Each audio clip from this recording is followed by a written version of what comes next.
All right, welcome back to Real Tech Talk, people. On this episode, don't you want to know how multifamily buildings are adding value using some of the PropTech and contact that's out there? Everybody seems to talk about it. Nobody seems to understand it. But on this show today, we're bringing in Tulu. If you don't know about Tulu, you better pay attention. 120 countries, Series B, C, going big time. 30 under 30 at Forbes. I brought in my homegirl, Yael, to tell you how Tulu is changing your experience in the multifamily marketplace. So sit down, grab a seat, hit the like and subscribe. And again, say what's up to the big man when you see me in the street. Stop playing. That's why we're here, bro. This is Real Tech Talk. Boom shakalaka. So who the hell are you, bro? You know, what are you into? What do you do? Yo, you can keep it real here. Tell me about these real estate traders. Eric Brody is the managing principal of CEMVC LLC. All opinions expressed by Eric and podcast guests are solely their own opinions and do not reflect the opinion of CEMVC LLC. This podcast is for informational purposes only and should not be relied upon as a basis for investment decisions. Clients of CEMVC LLC may maintain positions in the securities discussed in this podcast. Welcome back to Real Tech Talk, people. You know what time it is. Episode number, don't you worry about it, because we got some new stuff coming today. First and foremost, we have our second female, and you know what she is? A celebrity. Forbes 30 under 30. We have the honor of sitting down with Yael Shemer. Yael, thank you so much for taking the time to come chit-chat with us. How you doing? I'm doing really well. Excited to be here. Oh, that's awesome. That's awesome. Yeah, we're going to have like our first sponsor. I mean, we are blowing up. So I'm so happy you're here. All right. So as we always like to ask, we got some questions for you. We'll get into it. First and foremost, what I always like to know is, how did you know to even get into technology? Where's that coming from? What age were you or even decided that that was relevant? I was actually an environmental activist. That was my passion. That was the first thing I was good at. I went to university to study environmental science. And then I remember just sitting in the classroom and having all these ideas about urban planning, about roofs. Wait, can we back up? What is an environmental activist? What does that mean? So essentially, I was someone who had heard in the news what was going on. I heard about the politics behind the earth, like specifically climate and different things that happen because of it. And I got worked up. And then I was living in Paris at the time. I was about 23 years old. And there was the COP21 conference. It's a big conference that happens every year in a different city. Okay. Where world leaders are coming together to decide on like a big steps the world can take. Some type of policies. But usually what happens, nothing really happens. So they just sit together for a week and do what they do, but nothing really happens. And for the first time, China and the US were going to get more involved with climate. And I was there as a student, and I met a group of activists, and I had no idea what they were doing, but they told me that they were doing a lot of different initiatives from the ground up to influence decision makers. And at the time, I was riding my bike everywhere, and I was really passionate about bike lanes. That was your mitigating your carbon footprint. I'll ride my bike. Exactly. And at the time, I was also learning about minimalism, and I was kind of upset with the way consumerism was going on. But I never really glue it together. And then I met that group of activists in Paris, and they told me, come work with us. You can be a campaigner. And that was the first time I was like, okay, maybe I'll do that for a while. Do you know what's interesting about that? I went to this conference in the Bahamas recently, and this gentleman from Fifth Wall was talking about how environmental social governance, ESG, net carbon zero, is being impacted and actually getting into technology, because Fifth Wall, as we know, is one of the largest venture capitalists in the country in PropTech and contact, or in the world, and how ESG legislation, as a result of that, there's a lot of opportunity in it. So it's very interesting. You're saying that you came from a environmental angle into technology, but that seems sort of at like the raw forefront, because that wasn't when Tulu was created or when you got into your original tech, which you can get into. But that wasn't what was relevant. So that's quite unique. Yeah. So I just kept going, and I realized that cities were going to play a major role. Cities, the built environment, and that climate and environmental activism, it's not just about the forests or about the oceans. It's actually about our habitat. And we live in cities. And I said, okay, I'm a millennial. I live in a city. I want to live in cities for the rest of my life. How do we make them more habitable? And then that's how I got into my weird fetish, which is rooftops. And I decided to start a company. Wait, before you get into that, let's just go back. So you said environmental then environmental goes to urban living, because you're saying that cities are, I guess, the biggest polluter of carbon in themselves, right? Is that kind of like what the angle was? And city planning is like, a part of that is design, but some of that is like how these buildings output in the carbon or into the carbon footprint, and or how they impact the environment. And what are the other subjects in that? There's urban farming, right? City planning. What else is there? Electric vehicles. Waste management. Electricity production. So why did you choose city planning? E-commerce. It was just a field that I was really interested at. And then I thought to myself, I would go to these lectures and everyone would talk about the future city. And they would show really nice renderings of like a futuristic city with like robots. But the year was like 2015 or something like that. And we were so far away from that, specifically in Tel Aviv, where I'm from. And I was just thinking to myself, what do we need to build today? Like, what does my generation of entrepreneurs need to build today to get us there? Okay. And what was the first? So the first thing I started doing was getting into urban farming and thinking how we can leverage rooftops. And I did a project that kind of scaled fast with another friend. And we were building a hydroponic project on a roof in South Tel Aviv. So just for my brain, when you say hydroponic, I keep thinking hydro, which has to do with like not illegal today, but like of a substance that alters, your brain chemistry, let's just say. So I'm talking about vegetables. Oh, vegetables. Look at that. Okay, because like maybe in South Tel Aviv, you were doing some some other stuff. Okay, so we're talking about, and hydroponic is the use of water, right? Exactly. Actually, you tell me, what is hydroponic then? It's just a way to grow really any produce, even trees, without using soil. Okay. And it's a really good way to leverage spaces that are not with soil. So no like ground level farms. And that's where you can do horizontal or vertical farming on rooftops, in buildings, indoor. Okay. So you were thinking the urban farming was your route into this space, this. So it's coming from environmental, city planning, urban farming. Then why did you started a business with it, or was it just an experiment? It was an experiment that turned into an NGO that's still running today. What's that acronym stand for? Which one? NGO. NGO, non-government. It's like a nonprofit. Okay. And I wasn't aware that I was an entrepreneur, but I heard about this program that was going on in Boston, in MIT, and I applied to it. What program is it? It's called MIT Design X, and the meta program is Our Generation Speaks. It's a 3-month fellowship in Boston. Post-college. It's not even post-college. You can be just under 30, and you got to have a passion about making an impact. And I just filled in my submission and hoped I would get in. And at the time, I was also really working on my mindset. And I didn't think of myself as an entrepreneur, but I started listening to all these podcasts, and I realized that I was. Which ones? Wow, like Impact Theory and Tim Ferriss and... Oh, Tim Ferriss. That inspired me to be doing this, so that's cool. So I was just educating myself, and I remember that day where I said, okay, I'm not an entrepreneur, I'm just an activist. And then I say, oh, why not? Like, what's the limiting belief behind that? And then I realized I am an entrepreneur because I'm trying to solve things. So I applied, and I got in. And I got in with my vision of optimizing resources, urban resources. So you got into MIT. It's the accelerator at MIT. Okay. It's Design X. How many applications are there? Do you know? A lot. What do you think, though? Do you have any? Thousands. And then how many get selected? We were a cohort of 30 people, and 6 of us went to the MIT program, the MIT Okay, so it was accelerator. A very small percentage. Yeah. Did you have to pitch to get in? Or it's just, this is my resume? Did you have an idea? I had an idea. You did not have to have an idea. You can just come with your life resume. Okay, fine. And then you submit some essays and just go through a few interviews. So what was your idea? My idea was waste collection in Israel, like an Uber for waste collection. Okay. So like incentivizing more people that were anyway collecting trash and recycling it for some money to actually create a network of that. So that was one of my ideas. But that wasn't tech yet. This was just an idea. It was just an idea.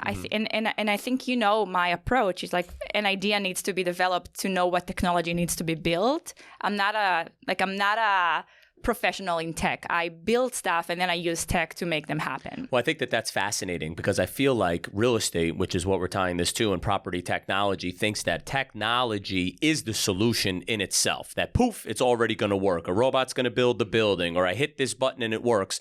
And what you're saying, no, it's a value add. We're going to figure out what technology is going to boost what we're doing, but that you actually have to have a problem that needs a solution and then add technology. I feel like a lot of people watching the show, that's like a super important like premise that they don't get, and the industry doesn't get when even have these conversations with principals. They don't understand.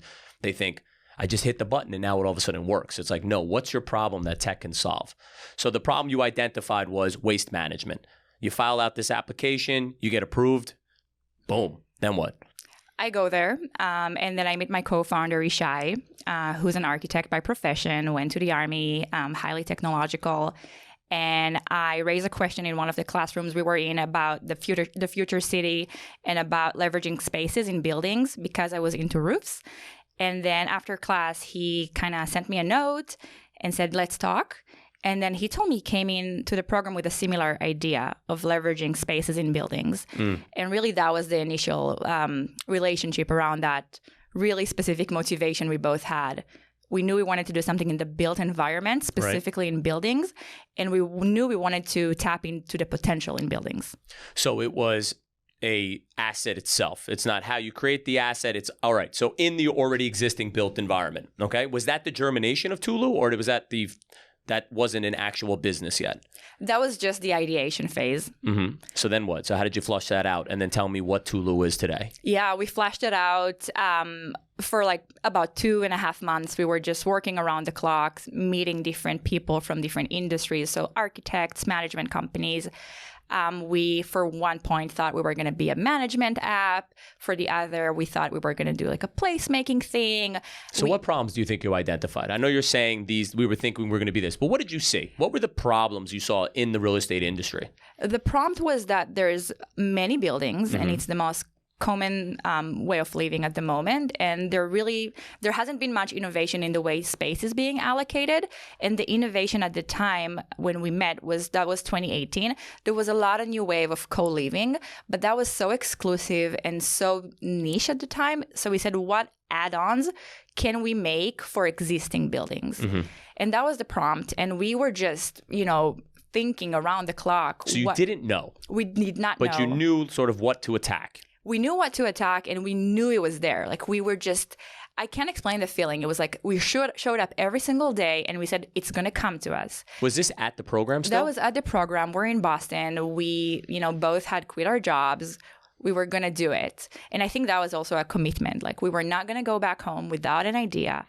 And we ended up deciding on this idea that was creating a marketplace for commercial tenants to lease out their roofs. For residential buildings or commercial tenants to lease out their roofs to a third-party vendor like a solar panel company or beehive company, and then make money off their roofs. But there was a social impact aspect because there's many projects in Israel where they could actually lease out their space and make some money to like renew their building and make it nicer. So look, as a real estate developer in New York, all I'm thinking now is you would have an alternative use on a roof for a commercial application. It's against the zoning resolution. Right. Like, did you find that in many cities? There were so many issues with that idea. And I remember the program had come to an end and we were like, our idea is not that good, but like we're just going to make it happen. And even the committee, they ended up giving us a grant and they told us, your idea is not baked, but the two of you are going to figure it out. Okay. Go work. What did they give you? They gave us grant? $50K. Okay. They gave us $50K to go work. And that was amazing. That was extremely generous. And I think the two statement that they said, we know your idea is not done yet, but also expecting people to have a baked idea after 3 months. It's not always the case. And I think that good accelerators will support you because they believe in you. Okay. And so there's So they were making that investment into a person, not into a company. Yeah, and that was really clear. And it was more clear after a year that they told us that was their approach. But we've tried for 4 months making it happen. And I think, we ran around a few cities in the south of Israel, knocking on doors, talking to municipalities. And we were just, late night talking. And we said, this is not what we want to do. It's close to what we want to do, but it's a service and it has so many objections from municipalities to zoning laws. And the idea of offering a shared, and now we're getting into what we do. Yeah, tell me right what it now, is. I want to hear it. But the idea of making products shareable in a building was always there. And then just one day we said, let's just drop everything and try this for a month. If that's not working, let's try something else. But so you said utilization of space within a building, rooftop didn't work. So then how did that lead to, and then tell me exactly what Tulu is. So I'll start by telling you what we do. Okay. So we make household products available on demand via a digital and physical platform in apartment buildings, residential buildings, student housing, and offices. And we do it with an app that powers a unit, so a physical unit. And the unit hosts different products, and we have 4 forms of So that. a unit, you're saying, if I'm not mistaken, 18 inches in depth, 24 inches in depth by, 15 feet, and then different slots that I saw for different products. Exactly. So there's 4 forms. The first form is rentable items, and that would be a vacuum cleaner, an upholstery cleaner, a PS5, a VR headset. Then we also have printing solutions. Can I just ask, how did you know what to use? I'll tell you in a second. And then we have a printer in every single unit where people can just print on demand. We have a micromobility solution, so that's a docking station. And we have a purchasable section, and that's our Tulu shop. Mm-hmm. And we built a technology that allows us to offer ice cream, sodas, toilet papers. And that was just from the idea of centralizing a demand of people who live in the same building and also utilizing a space to do a common good. Mm-hmm. So okay. I mean, it's incredible. It's a vending machine. It's an upgraded vending machine. But it's like a very upgraded vending machine for other products, but some of them are rented. Right? It's exactly. not, there's some perishables. What are the perishables that you're like, all right, we'll throw them in? Like toilet paper, ice cream, almond milk, condoms sometimes, like just different products that we know people want to grab and take.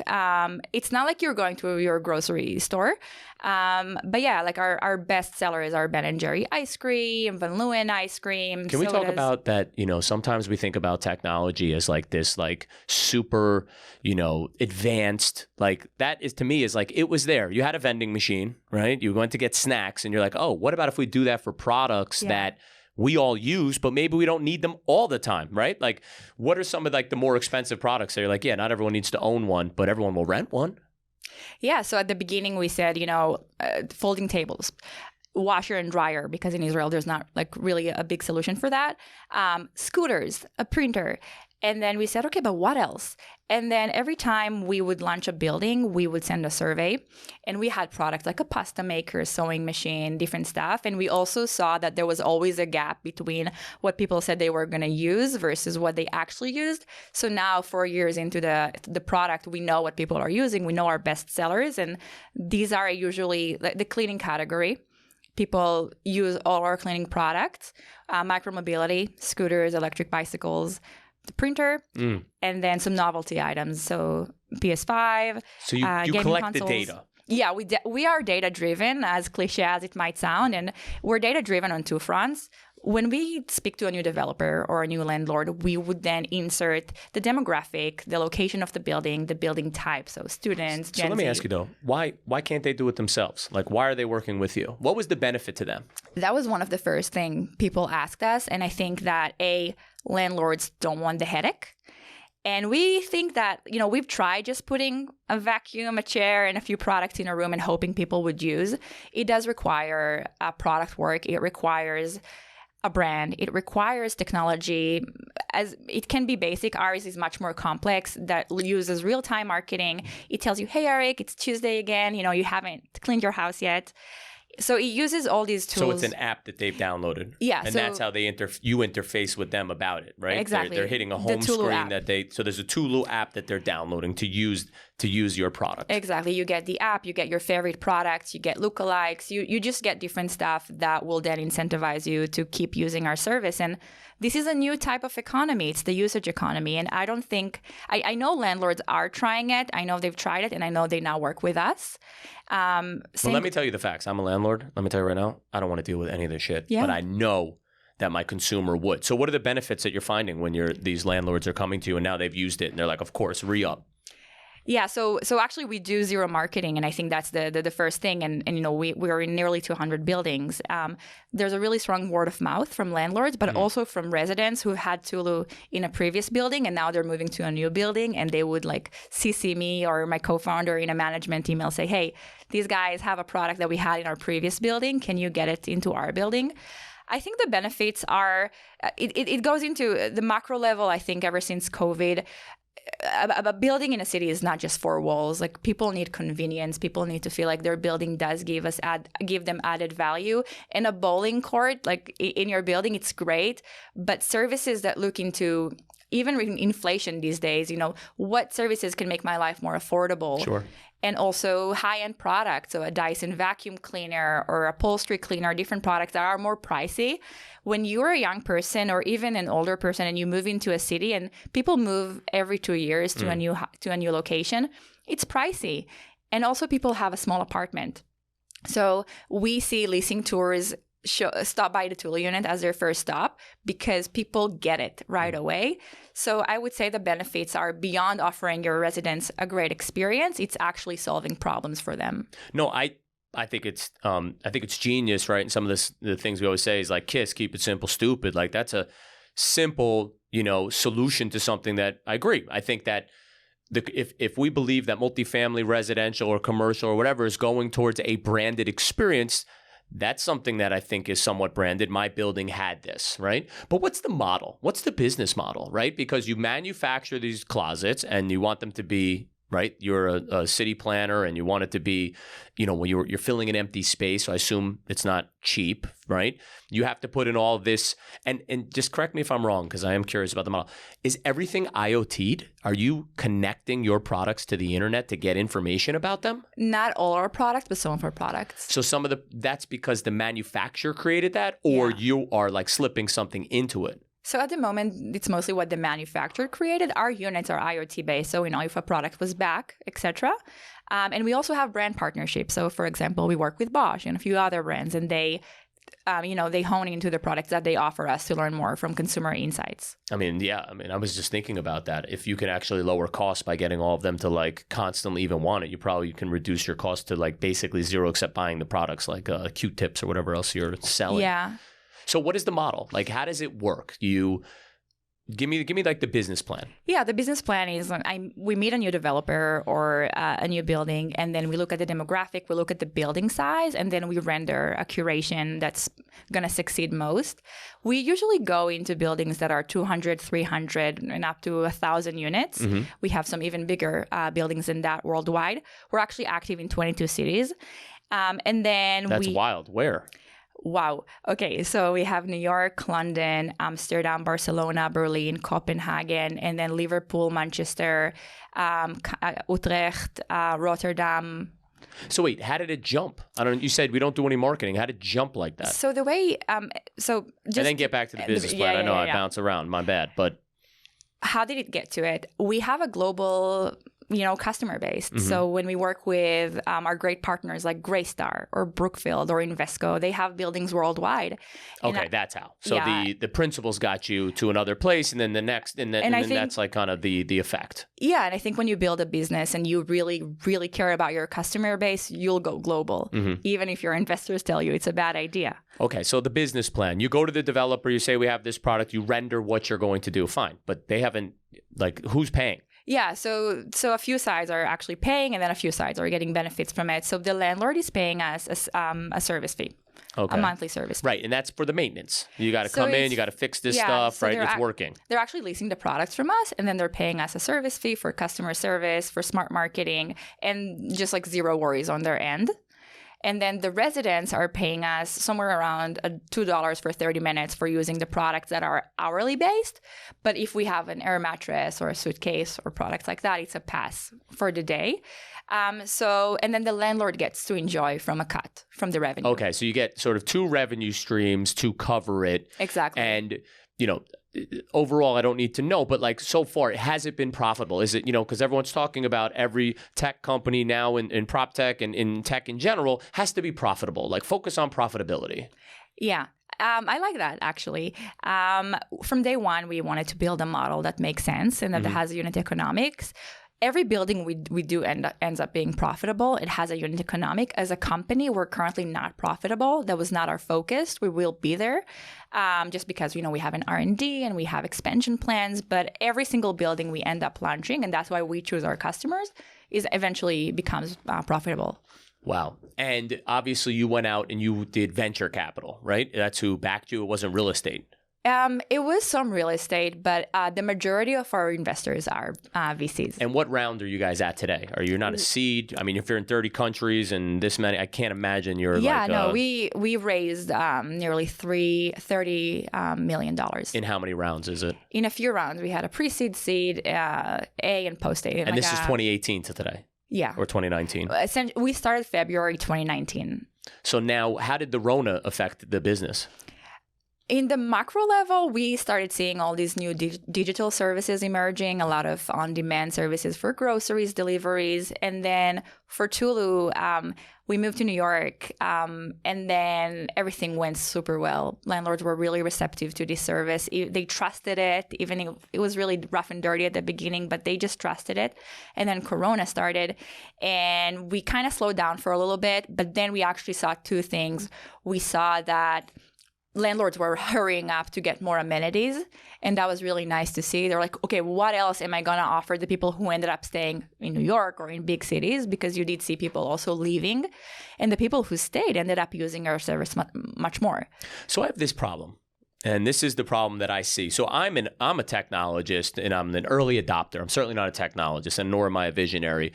But I believe that the ROI for giving services like that will increase the NOI, right? Like that my consumer or my tenant, for their experience, wants this. But right now, your sale, which I heard was, you're going to pay for it, which means it decreases their NOI. You're giving them some rev share to, I guess it's still down.